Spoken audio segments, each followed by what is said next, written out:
ಇನ್ನ ಸಚಿವ ಸಂಪುಟ ವಿಸ್ತರಣೆಯ ಬೆನ್ನಲ್ಲೇ ಅಸಮಾಧಾನದ ಹೊಗೆಯಾಡಿದೆ. ಕ್ಯಾಬಿನೆಟ್ ವಿಸ್ತರಣೆಯ ಬಗ್ಗೆ ಕಾಂಗ್ರೆಸ್ ಹಿರಿಯ ಶಾಸಕರು ವ್ಯಂಗ್ಯವಾಡ್ತಾ ಇದ್ದಾರೆ. ವಿಸ್ತರಣೆ ಆಗಿದೆ ನಿಜ, ಆದ್ರೆ ಯಾವ ಮಾನದಂಡದ ಮೇಲೆ ಅಂತ ಗೊತ್ತಾಗ್ತಾ ಇಲ್ಲ ಅಂತ ಎಚ್ ಕೆ ಪಾಟೀಲ್ ಅವರು ಹೇಳ್ತಾ ಇದ್ರೆ, ಈ ಸಂಪುಟ ವಿಸ್ತರಣೆ ವಿಚಾರವಾಗಿಯೇ ದಿನೇಶ್ ಗುಂಡೂರಾವ್ ವ್ಯಂಗ್ಯವಾಡಿದ್ದಾರೆ. ಯಾರ್ಯಾರು ಏನೇನು ಮಾತಾಡಿದ್ರು ನೋಡ್ಕೊಂಬ.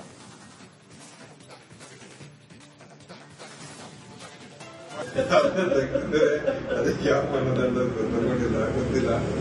ನನ್ನ ಹೊಸದಾಗಿ ಮಾಡಿದ್ರೆ ಅದಕ್ಕೆ ಯಾವ ಮಾನದಂಡ ಅದು ಗೊತ್ತಾಗ್ತಾ ಇಲ್ಲ. ಇದು ಒಂದು ರೀತಿ ಯಾವತ್ತೂ ಈ ತರ ಆಗಿಲ್ಲ ಸರ್. ಚಿತ್ರ ಇದು ಅದಕ್ಕೆ ಯಾವ ಮಾನದಂಡ ತಗೊಂಡಿಲ್ಲ, ಗೊತ್ತಿಲ್ಲ. ನನ್ನ ಹೊಸದಾಗಿ ಮಾಡಿದ್ರೆ ಅದಕ್ಕೆ ಯಾವ ಮಾನದಂಡ ಅದು ಗೊತ್ತಾಗ್ತಾ ಇಲ್ಲ.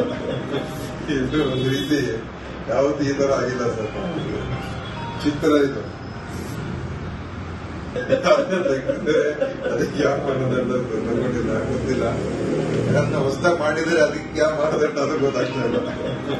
ಇದು ಒಂದು ರೀತಿ ಯಾವತ್ತೂ ಈ ತರ ಆಗಿಲ್ಲ ಸರ್. ಚಿತ್ರ ಇದು ಅದಕ್ಕೆ ಯಾವ ಮಾನದಂಡ ತಗೊಂಡಿಲ್ಲ, ಗೊತ್ತಿಲ್ಲ.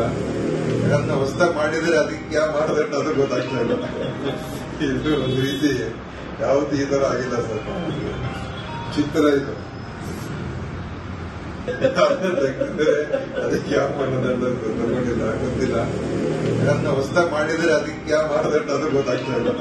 ನಾನು ಕೇಳಿದಾಗ ಅವಾಗೆಲ್ಲ ಹೇಳಿದೆ, ಎಲ್ಲ ಲೀಡರ್ಸ್ ನ ಮೀಟ್ ಆಗಬೇಕು. ಯಾಕಂತ ಹೇಳಿದ್ರೆ ಅನೇಕ ಜನರಿಗೆ ಬೇರೆ ಬೇರೆ ಒಂದು ನೋವಾಗಿರ್ತದೆ ಅಥವಾ ಅಸಮಾಧಾನ ಇರ್ತದೆ. ಪಾರ್ಟಿ ಲೀಡರ್ಸ್ ಹೋಗಿ ಅವ್ರ ಮನೆಗೆ ಅವ್ರಿಗೆಲ್ಲ ಭೇಟಿ ಮಾಡಿದ್ರೆ ಸ್ವಲ್ಪ ಎಲ್ಲ ಸರಿ ಹೋಗ್ತದೆ ಅಂತ ಹೇಳಿ ನನ್ನ ಸಜೆಷನ್ ಕೂಡ ಅದೇ ಆಗಿತ್ತು. ಅದನ್ನ ಪಕ್ಷದ ಹೈಕಮಾಂಡ್ ಅವರು ಲೀಡರ್ಸ್, ನಮ್ಮ ಮೇನ್ ಲೀಡರ್ಸ್ ಎಲ್ಲ ಮಾಡ್ತಾ ಇದ್ದಾರೆ. ಸೊ ಒಳ್ಳೇದದು.